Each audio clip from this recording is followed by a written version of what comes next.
सर्वेभ्यो नमः। देववाणी संस्कृतं यूट्यूब चलदृश्यं प्रति भवतां भवतीनां च हार्दं स्वागतम्। मित्रों, आज हम रचनानुवाद कौमुदी की लाइव कक्षा संख्या 194 को पढ़ने जा रहे हैं। 194 194वीं कक्षा को पढ़ेंगे। अभी तक सभी पढ़ाई गई कक्षाएं आपके लिए प्लेलिस्ट में रचनानुवाद कौमुदी नामक कॉलम में उपलब्ध हैं क्रमानुसार। हम निबंध पढ़ रहे हैं वर्तमान में, तो आज आपको एक निबंध लिखना सिखाएंगे। निबंध अर्थात एक पैराग्राफ। 5वां ये पैराग्राफ है और विषय है इसका बाणभट्ट। जो बाणभट्ट संस्कृत के एक बहुत बड़े विद्वान हुए हैं, उनकी कुछ विशेषताओं को यहाँ डॉक्टर कपिल देव जी ने लिखा है हिंदी में। इसको संस्कृत में आपको ट्रांसलेट करना है, ठीक है। पहले इसको पढ़ लेते हैं, फिर मैं आपका सहयोग कर देता हूं। देखिए, बाणभट्ट संस्कृत साहित्य के गद्य लेखकों में महाकवि बाणभट्ट का स्थान सर्वोत्कृष्ट है। उन्होंने 2 गद्य ग्रंथ लिखे हैं, हर्षचरित और कादंबरी। ये दोनों ही ग्रंथ गद्य की दृष्टि से अनुपम हैं। हर्षचरित में कुछ क्लिष्टता दृष्टिगोचर होती है। कवि की प्रतिभा का चरम उत्कर्ष कादंबरी में दिखाई देता है।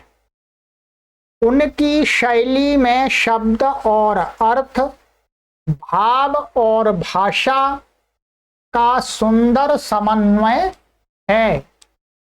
उन्होंने विषय के अनुकूल शब्दावली का ही प्रयोग किया है। अलंकारों का भी उचित रूप से समावेश किया है। उनका प्रकृति चित्रण विशद, सजीव और अलंकृत होता है। प्रकृति वर्णनों में उन्होंने अपनी सूक्ष्म निरीक्षण शक्ति का परिचय दिया है। वे पांचाली रीति के कवि हैं। प्रसंग के अनुसार कहीं लंबे समास युक्त पद देते हैं और कहीं बहुत छोटे छोटे वाक्य। उनके वर्णन सर्वांगीण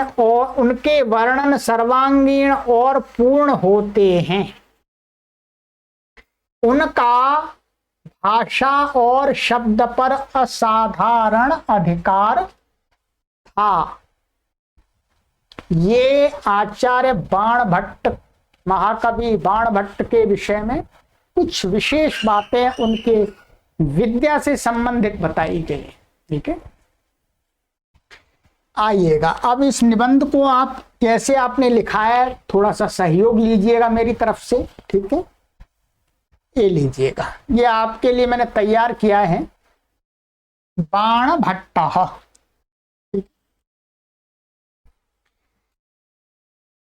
संस्कृत साहित्यस्य गद्य लेखकेषु महाकवेः बाणभट्टस्य स्थानं सर्वोत्कृष्टं वर्तते। संस्कृत साहित्य के गद्य लेखकों में, गद्य लिखने वाले जो लेखक हैं, उनमें महाकवि बाणभट्ट का स्थान सर्वोत्कृष्ट माने सबसे ऊंचा है। सा गद्य ग्रंथ द्वयम लिखत, ठीक है। तो सह उसने ग्रंथ गद्य ग्रंथ द्वयम माने दो गद्य के ग्रंथ, अलिखत माने लिखे, लिखे हैं। पहला हर्षचरितम और दूसरा कादम्बरी च, हर्षचरित और कादम्बरी। इमौ द्वावेव ग्रंथौ गद्य दृष्ट्या अनुपमौ वर्तेते। ये दोनों ही ये इमौ द्वावेव माने द्वौ एव संधि कर दिए मैंने। ये दोनों ही ग्रंथ गद्य की दृष्टि से अनुपम हैं। हर्षचरिते किंचित क्लिष्टत्वं दृष्टिगोचरं भवति। हर्षचरित में थोड़ी सी क्लिष्टता, क्लिष्टत्व माने क्लिष्टता दृष्टिगोचर होती है।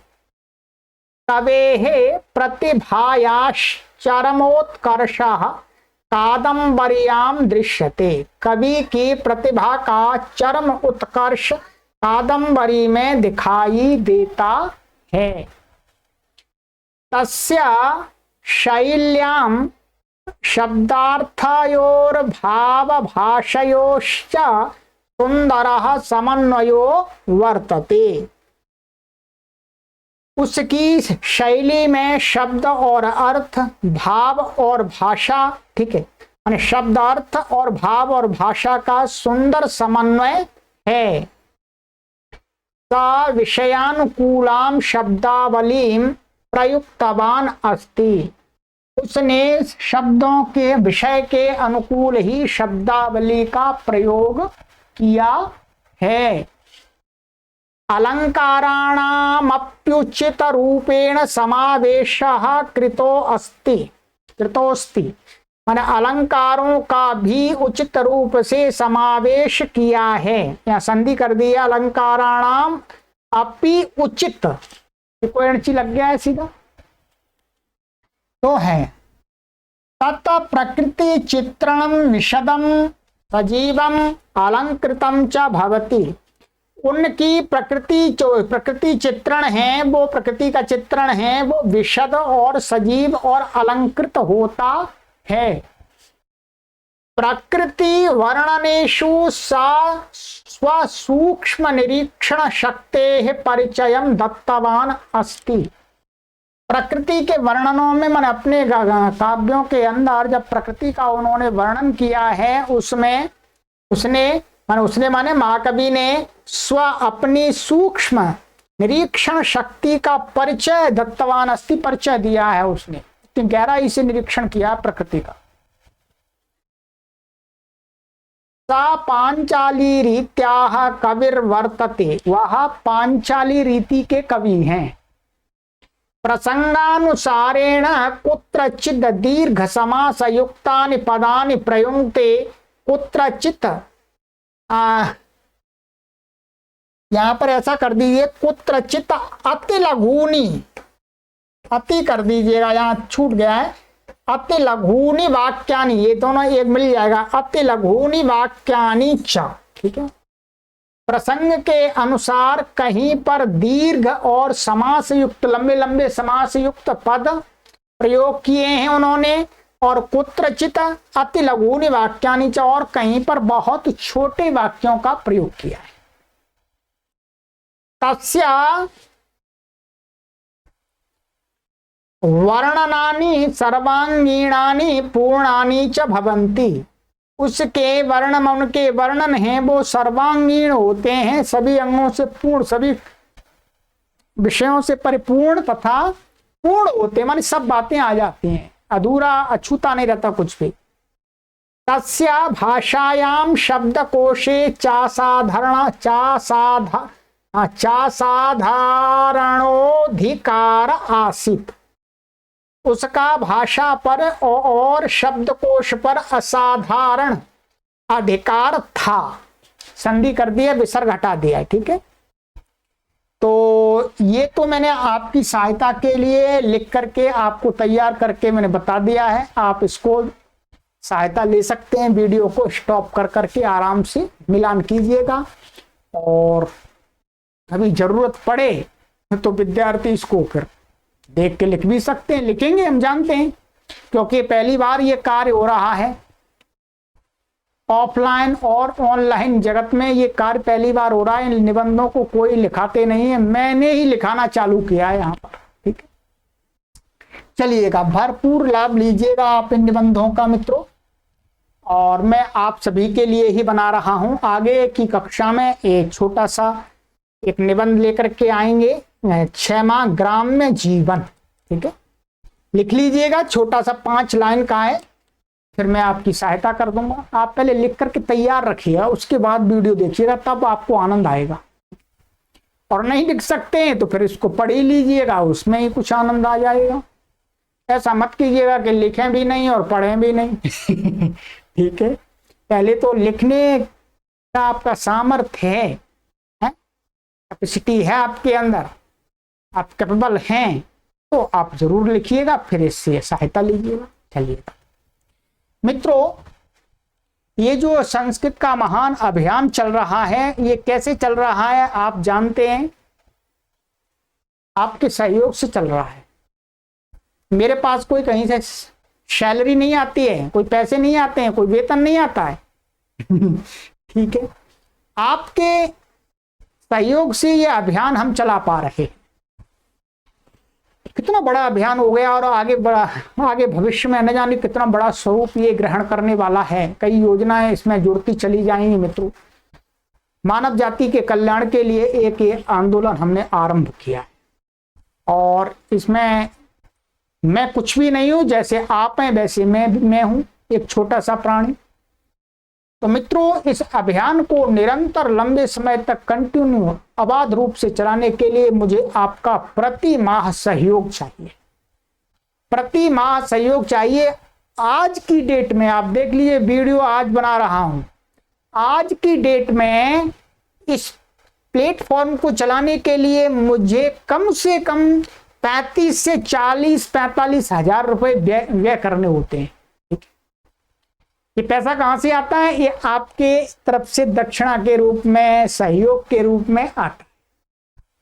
मित्रों, ये सहयोग आपका निरंतर आना चाहिए, और इसको सहयोग को बढ़ाना है, आपको बढ़ाना है, क्योंकि आपका सहयोग बढ़ेगा तो मैं कार्य को और विस्तार दे पाऊंगा। मैं 100% ईमानदारी के साथ कार्य करता हूं, क्योंकि मुझे परमात्मा से डर है, मुझे ईश्वर से डर है, और किसी से डर नहीं है। और परमात्मा से भी डर नहीं है, परमात्मा से ये डर है कि मैं यदि गलत करूंगा तो मुझे परमात्मा उसका गलत फल देंगे, इस बात का डर है। परमात्मा से डरना नहीं चाहिए। ये डर वास्तव में परमात्मा से नहीं है, ये अपने गलत कार्य का डर है।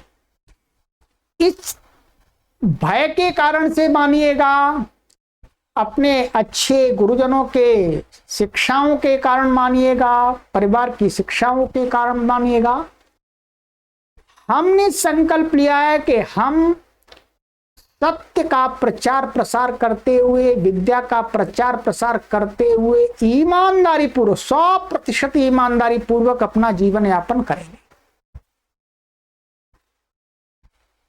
तो मित्रों, उसी संकल्प को लेकर के हम निरंतर कार्य कर रहे हैं, 100% ईमानदारी के साथ कार्य कर रहे हैं। आपके तरफ से प्राप्त हुआ सहयोग, एक पैसा संस्कृत भाषा के प्रचार एवं प्रसार में ही लगाया जाता है, अन्यत्र कहीं भी नहीं लगाया।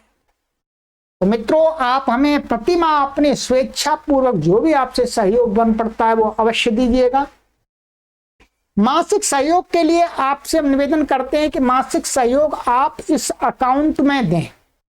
एक ट्रस्ट का भी अकाउंट है, परंतु ट्रस्ट के अकाउंट में अभी हम स्टूडियो के निर्माण के लिए राशि सहयोग ले रहे हैं, इसलिए जो मासिक इसका जो व्यय है उसके लिए हम आपसे निवेदन करते हैं कि आप इस अकाउंट में सहयोग प्रदान कीजिएगा। हम चाहते हैं कि आपका एक पैसा संस्कृत के प्रचार प्रसार में लग जाए पूरी तरह से। इस योजना के साथ में, इस पॉलिसी के साथ हम कार्य कर रहे हैं। तो आप ये श्रवण कुमार सन ऑफ कल्याण देव, ये अकाउंट नंबर दिया है पतंजलि योगपीठ, ठीक है। ये अकाउंट नंबर आप गूगल पे, फोन पे, पेटीएम से इस पर जुड़ सकते हैं। यही नंबर है 9582104261। प्रति माह अपना सहयोग देते रहे मित्रों। जिससे मैं इस कमरे में बैठ करके आपके लिए अपार ज्ञान विज्ञान विद्या को संस्कृत माता को पहुंचाता रहूं। ठीक, हमारा लक्ष्य है 1 करोड़ लोगों को निःशुल्क ऑनलाइन शुद्ध संस्कृत संभाषण एवं लेखन सिखाना। इस प्रथम चरण पर हम कार्य कर रहे हैं। ये प्रथम चरण है, ये अंतिम चरण नहीं है कोई। अंतिम चरण तो हमारा ये होगा कि संसार के सभी लोग संस्कृत सीख जाएं। ये प्रथम चरण है, 1 करोड़ लोगों तक हम पहले पहुंच रहे हैं। इसके लिए आपका सहयोग चाहिए। सहयोग यही चाहिए कि आप अधिक से अधिक सामग्री को शेयर करते रहें, यूट्यूब से लोगों को जोड़ते रहें, लोगों को बताते रहें कि भाई आप यूट्यूब से जुड़ जाइएगा देववाणी संस्कृतम से। वहां पर आपके स्वाध्याय के लिए भी, संस्कृत सीखने के लिए पर्याप्त सामग्री है। ये आपका सहयोग चाहिए है, क्योंकि मैं तो आकाश में घूमता हूं। ठीक है, तो अब जमीन पर घूमने वाले भी लोग चाहिए, तो आप मेरे प्रतिनिधि हैं। संपूर्ण विश्व के अंदर जो जो जिस चैनल से जुड़े हुए हैं वो आप मेरे प्रतिनिधि हैं। मैं और आप में कोई अंतर नहीं है, ये चैनल सबका है, सबके सहयोग से चल रहा है। ये मेरे अकेले के कारण नहीं चल रहा है, ये ऐसा ना सोचें आप। ठीक है, तो अधिक से अधिक लोगों को जोड़ते रहिएगा। आप मेरे साथ व्हाट्सएप से भी जुड़ सकते हैं, और ये देववाणी संस्कृतम के अदर गुरुकुल से हैं, इनको भी आप फॉलो कीजिएगा। चलिएगा, आगे की कक्षा में मिलते हैं। लाइक अवश्य किया करें और शेयर भी किया करें अपने मित्रों को संस्कृत माता से जोड़ने के लिए। सर्वेभ्यो नमः।